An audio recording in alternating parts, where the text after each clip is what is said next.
me to travel is very interesting. And what I mean by that is the urge to explore different frontiers and different adventures is something that we all have ingrained inside us, even if you don't want to do international travel or if you just want to largely stick to domestic travel. And so, where all of this is coming from is I went to the Washington, D.C. Travel and Adventure Show. This is their brochure, and it was a 2 day travel conference here in the DC area. And I'm very interested in travel because of my international background, my experiences growing up abroad, and it's something that I definitely want to do more of coming in the future for 2024, both domestic and also international travel. And this 2 day conference was a very interesting experience because it reinforced the need in my mind to go see foreign places, to go meet new people, to learn new languages, to try new foods, to drink new drinks, and to also just kind of explore more places.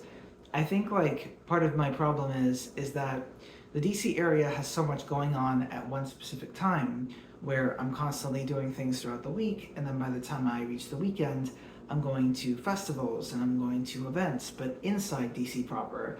And that's been the case for the past like year with the other creative project that I'm like working on also. But recently I noticed a shift in my like lateral thinking where I was just like, wait, I'm doing all this like travel stuff anyway. Like why don't I try to see like what's beyond the confines of like the city border, like DC proper? And so like what I'll do sometimes is I'll hop on the metro. For those of you who don't know, the metro system in the DC area is like one of the best in the whole like United States, but given how public transportation can be, it's not really saying much compared to, for example, Europe or Japan, you know? So I'll like hop on the metro and I'll do like a day trip somewhere and then I'll come back late at night. And I've been doing more of that as the year kind of goes on to, explore new cities. Like, for example, I went to Baltimore quite recently on the Amtrak, which was like amazing. Coming back from the travel show, there's like cities like, for example, New Jersey that I want to check out, Atlantic City, which is a little bit further, the Hudson Valley, I believe that's also like another big one that's like close by as well. So the human need to like explore, I believe, is ingrained in everybody. And it sounds very generic when you say it out loud, but it's so true because like I think people fall into the trap of being too comfortable in like a certain area over a specific set of time. Like it's this the common story of like how people grow up in the same town for 40 years of their life, never move out, never move to a new city, never meet new people, never explore new avenues of life. And I mean, I don't blame them because moving to new areas can be very scary, especially if you're young like I am, 28. You don't know anybody, so you're on your own, you know what I mean? And like if you don't have any like, financial, emotional, or just any type of support, it could be very difficult to start a new life. And so the idea of like traveling is something that I've always been fascinated with because I grew up abroad internationally and I want to continue that type of lifestyle like going forward through some, various means. And I remember this one guy that I talked to who was in Maine when I was like working over there. And this guy was a young dude, probably younger than me at the time. He was like in his early 20s, working as like an insurance person of some kind. And his plan in life was to get married because he had been with his girlfriend for like 4 years, 5 years, buy a house in Maine, start a family, and then stay there. And to me, that was interesting because, like, Maine, for those of you who haven't been to the state before, is incredibly rural if you don't live in Portland, which is like the city. And so I had been there for a year working for a nonprofit, and that didn't necessarily work out too well, but that's another story entirely. But the point is that like when he told me that when we were like in that small coastal fishing village of Kennebunkport, I was kind of amazed because in my like mind I had just moved to Maine. I was trying to make new friends and I was like exploring all over the place. And he told me that like that was his kind of like life journey that he wanted to go on. And I was like, really? Like you want to stay in this one place for like pretty much like the rest of your life? And don't get me wrong, Maine is a great state. The whole New England area is, especially if you're a winter person because they have so much dang snow over there. But the idea of like, first of all, the idea of starting a family, that's completely alien to me. Like I don't like have anyone at the moment, and like that whole thing is just like completely different. But the idea of staying in like Maine out of all places for like the rest of their life, maybe they would go to Florida if they were a snowbird or whatever eventually, but it was fascinating because that was like a different life path that, sometimes I talk about here on this YouTube channel. And for me, it's like I want to live the type of life where I'm not like I don't want to be traveling like all the time. Like I see myself using DC or maybe New York as like a home base in the US, like so that I could like travel, because New York and DC are like hubs, international hubs for like airports and so and so. So you have stuff like that, and then I could spend 3 months of the year in Europe and then another 3 months in Asia or a month. But I just want to be like, I want to use DC and New York as a home base and then also travel, you know what I mean? Like internationally for a job or for my creative exploits or whatever. And it was just interesting because like the DC travel show opened my eyes up to like, you forget sometimes that like you do all this stuff here in the city and then you go on like one trip and then life gets busy again, you don't have time for that anymore, and then you kind of think and you're just like, dang, like when was the last time I did like a day trip out of DC, to another place? So like a couple of interesting locations that I've been kind of looking into was like doing a day trip to Philadelphia. That's one plan that I had before my upcoming madness of the schedule for the next couple of weeks when I'm fully booked for events. And I never did that because I just like ran out of time, or I was just so stressed out with my day job. I was just like, I don't want to plan this out right now. I'll leave it to like the future. So a day trip to Philadelphia, maybe staying over the weekend to explore some stuff. Shenandoah Valley, I believe it's called, or Shenandoah Caverns is another thing that I want to go see because it's gorgeous apparently. And just stuff like that, you know what I mean? Throughout the year, it could be like really. Annapolis is also pretty cool too. I went there, I forgot to mention that. I did a day trip though with that one because it's a 45-minute drive on the Flixbus instead of like overnight and stuff like that. But I might do overnight just for the experience, like I wanted to do the tour of the academy over there. Like they have a naval academy that you can tour, which is like super cool. But anyway, going back to like the DC travel show, so it was incredibly fascinating because for those of you who don't know what it is, it's a 2-day conference here in the DC area that's all about travel and tourism.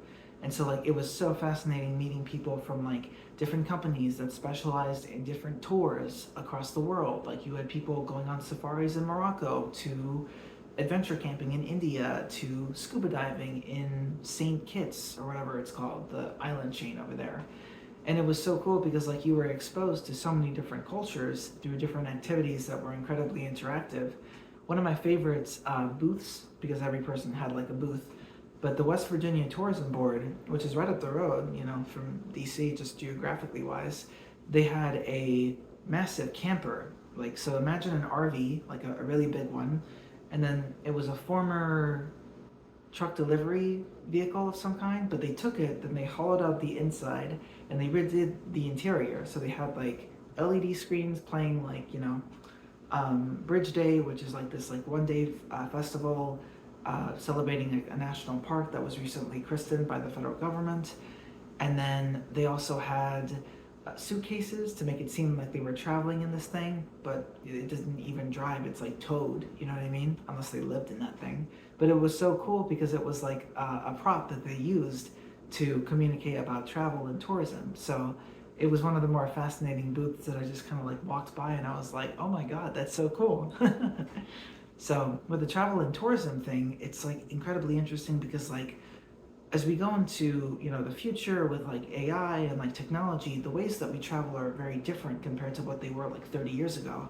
I still believe that the whole like the airline industry loves to, I don't know, it's just like flight tickets are so expensive nowadays. But at the same time, I read a report from CNN that they're the cheapest they've been in 30 years. And I'm like, how does that work? Maybe domestically, but internationally is different. Anyway, I have to look into that personally.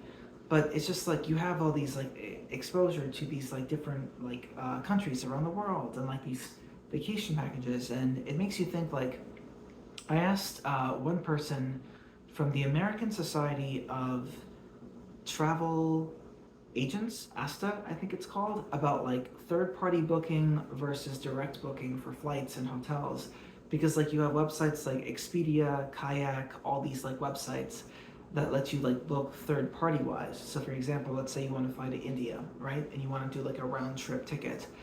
They'll sometimes suggest like different airways that you can take. So like British Airways for the first leg, and then I don't know, Eva Air for the second one. That's a random example. And then I asked her about third-party booking through these websites that do a reasonably good job of it versus directly booking on it on the British Airways, Eva Airways like website. And her opinion was very interesting because let's say like you book third party wise, right, and you have like a delay or your flight gets canceled, you have to call up the third party line, and you have to like talk to the like agent that like helped you in the first place, and then you're shelved at the bottom of the list because they have other priorities. But if you do a direct booking, at least like you can deal with the customer service representative like at British Airways, and they're pretty like, or other airlines as an example, and they're pretty like they're on top of it, you know what I mean? Because like you're a paying customer and it's different versus a third party where it's like, oh, this guy like just randomly booked a ticket through us, and then we're just a third party service. But I explained that pretty badly, but that's kind of like the difference that she was explaining, which is very interesting. So where I'm going with all of this is, as a person that's like interested in travel and tourism and stuff like that, what I was thinking was, for this channel, I was thinking of maybe doing like a couple of like travel videos. And I know what you're gonna say, like, oh my god, this is like another cliche travel blogger type BS. And I'm like, yeah, I mean, it could be at the same time, but it's also a video journal of like my adventures, where I'm at in life, providing value to y'all as well at the same time. And I have a couple of trips planned out this year that I think I might like try to upgrade my like equipment for, like maybe get like a vlogging camera so the footage isn't like this bad on a phone that I record randomly, and like it would be so cool to have like I don't know, like a vlogging thing of like a day in Cambodia, because I'm going to Cambodia in May to visit some family. And it could be so cool to like let y'all see, like, I mean, you can search it up, of course, and I know there's a bunch of other travel content creators out there that do a much better job, but it's not for me, you know what I mean? And like, as biased as it sounds, it's like, I'm my own person, I'm my own channel, and we all gotta start somewhere. So all of this to say that you might see some travel content heading your way. You never know. I'm still kind of trying to figure out like what's the best way to do that with like YouTube, because it's like longer form content and not shorter form content like Instagram or Facebook or TikTok. So I might play around with that in like Canva or something like that, maybe do like a couple of minutes with like maybe a voiceover. That could be a really good idea, because I'm thinking of doing voiceover style content for my other creative project as well. So stay tuned for that, with just like some travel content as a side note. However, the real value that I'm going to give you is some lessons that I learned in this like 2-day conference for my fellow travelers that are out there. So there was part of what was really good about this travel conference was the fact that they had 30 speakers that were talking about different topics, from like sustainable tourism to ecotourism to whatever you can think of, they were talking about. And it was super cool because they had like local travel shows, like for example, DMV Travel, I think it's called. They're exploring like the DMV area specifically, which is great because like I feel like a lot of places don't get enough coverage here. DC is here, everyone flies out, they go elsewhere and stuff like that. But there was one talk in between my running around frantically trying to network and talk to people that I felt was like super insightful. And it's for people that are just starting out their travel journey. Maybe you're a seasoned traveler and you're just curious as to what that is. And so for sustainable travel, and what I mean by sustainable travel is that companies, so for those of you who don't know what it is, so sustainable travel or ecotourism, those are two different classifications, but I'll lump them together for the sake of simplicity. So ecotourism refers to a branch of tourism that focuses on environmental preservation and the minimization of impacts to the local environment with whatever activity that you do. So for example, Let's say you go to the Galapagos Islands, because a lot of cruises go out there just to see the biodiversity and pristine nature. So, sustainable travel slash ecotourism form of that would be you head over to the Galapagos on a research cruise and you help to do research to catalog, let's say, like turtles that are growing over there. And instead of staying in a fancy schmancy 5-star hotel, you're staying in like a hut or a domicile that's like, rugged living, because that's the way that it is over there. And if they want to minimize environmental impact, that's the way that they have to do it. So that's an example of sustainable travel slash ecotourism, making sure that whatever activity that you do has the least environmental impact. And then at the same time, making sure that it benefits the local economy. And these companies that I'll list do a good job of doing that, according to the speaker. So there are 4 companies on my list that I'm holding right now: Locale, Intrepid Travel, G Adventures, and Sea My handwriting is atrocious. I'll link everything in the description below for the video, and I'll provide the links as well, just so that you can look in this in your own time. And so these companies do a really good job of cataloging their environmental impact on tours around the world and stuff like that. So from what I remember from the speaker yesterday, because it was a 2-day event, Intrepid Travel is the largest tour operator company on the planet practically. But even they noticed, a lot of our trips have significant environmental impact with people don't think about it. You'd be surprised. The carbon that's emitted from your flight to go over there, from the transportation that you book, the waste that you produce by staying in a hotel, consuming food, it's a whole science in itself. So what these companies do, like Intrepid Travel, G Adventures, and Locale, those are more terrestrial slash land-based. Not to say that they just do that, they do other stuff as well. But Seacology, not psychology, Seacology, focuses on marine and ocean, or marine, river, ocean stuff, which is pretty cool.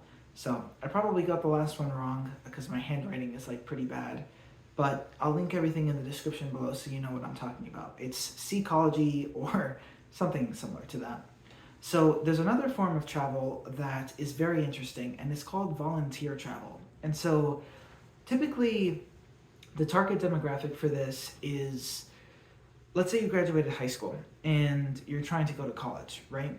So what a lot of college admission groups will look at is how much you give back to the community in the area that you live, or the countries that you want to be in, or something like that, right? So community service is what I'm referring to when I talk about volunteer travel, but on an international scale. So companies like Earthwatch, Give the Kids the World Travel, and then Global Volunteers. So all of these do volunteer travel trips where, for example, let's say, you pay for your flight to go to Ecuador, you teach English for, 3 weeks or something like that, right?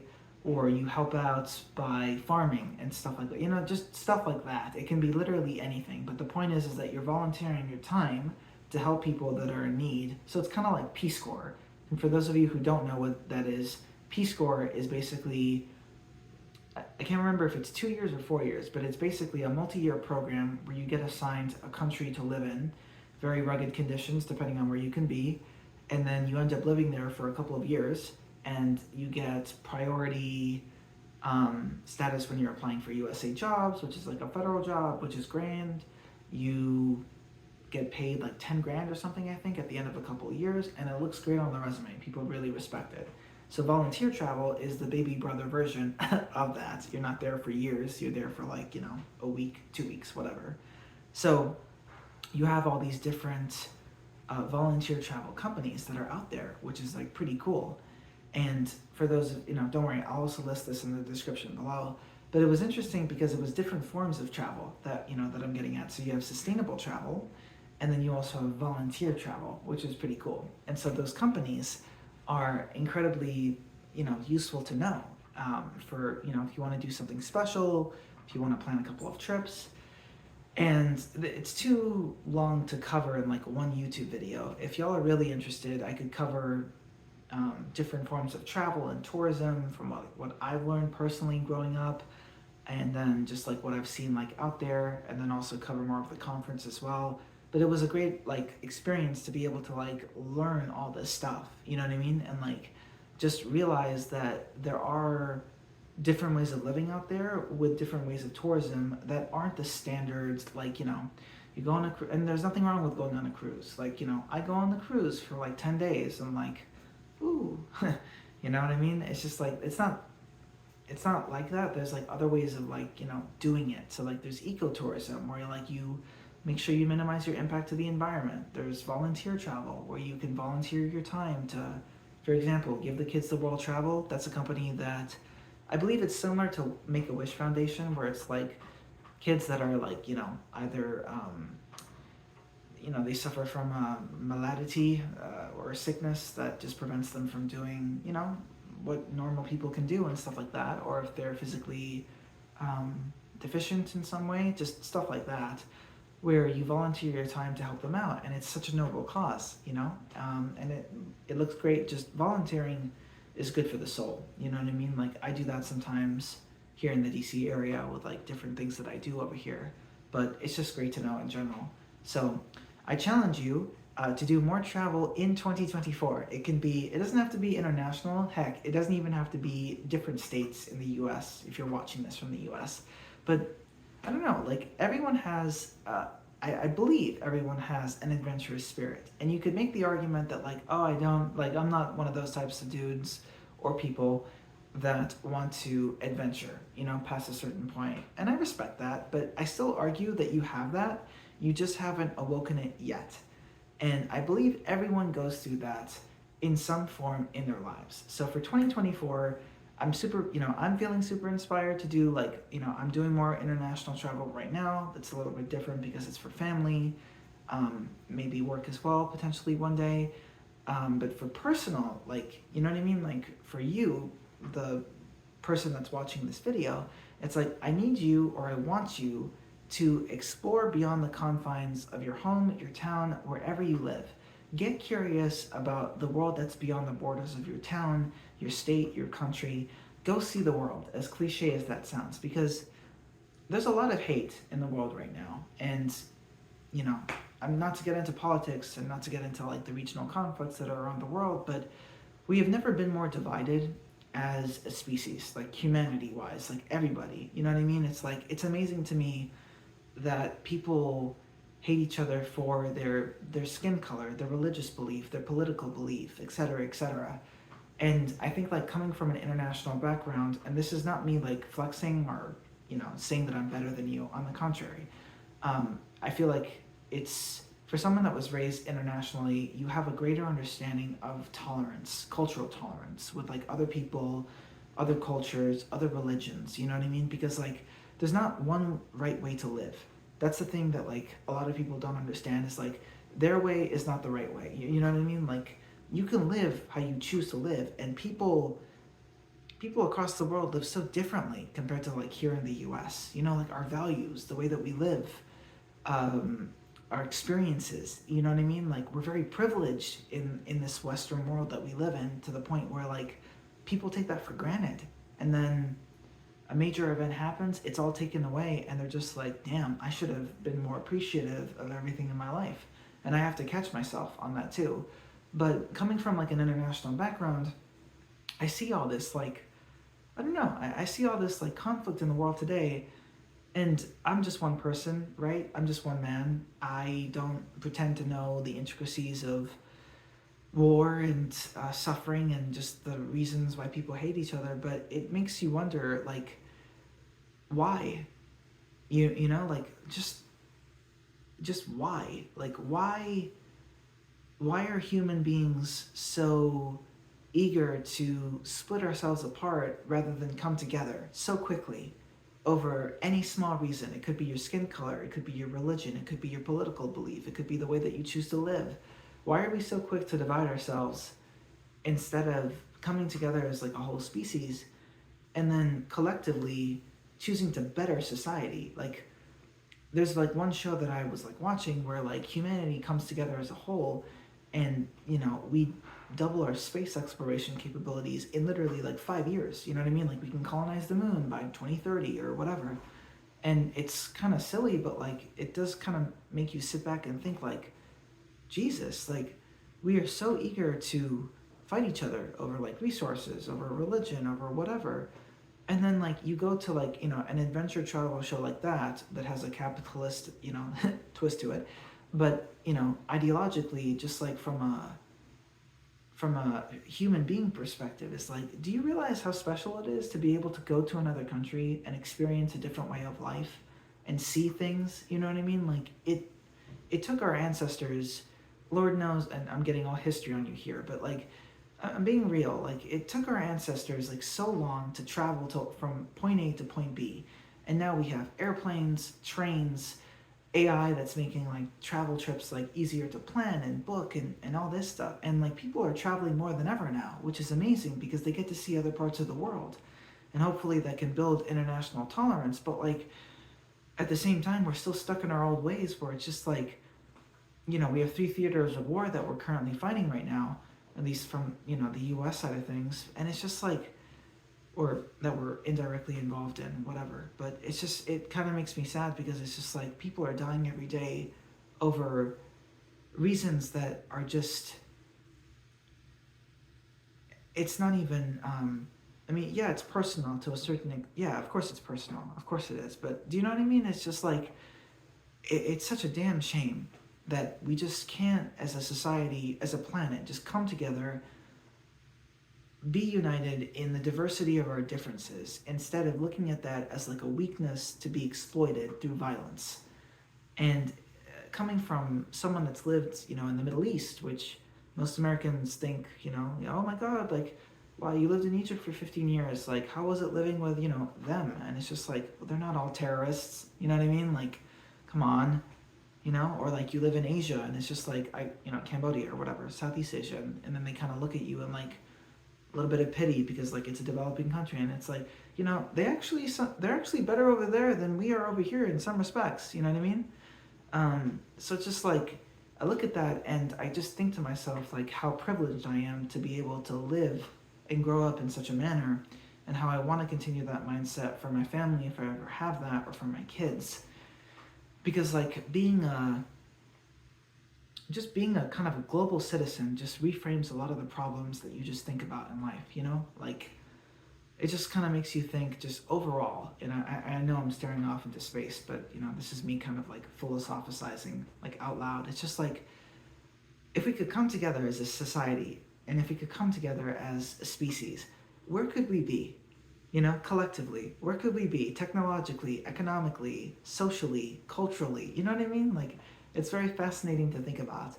And there's probably some philosophical concept that like talks about that stuff as well. But for 2024, I challenge you to do more travel, sustainably if you can, obviously. Start small. Like you don't have to go on like a plane to Italy or whatever, if you're scared of doing that, and if you don't have the money to do that.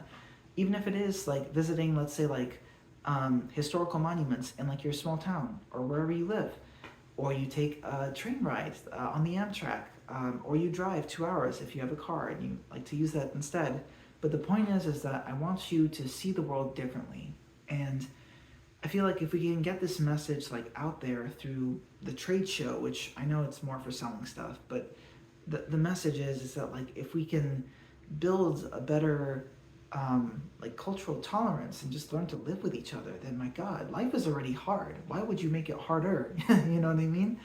And I'm not making light of like any of the conflicts around the world. Please don't misinterpret that. But it's just like, yeah, it's like I challenge you to travel more, and I said that for the 3rd time, but I challenge you to travel more to attain a better understanding of the world around you and also the people that live in it. So enough about that. Ciao, and see you later.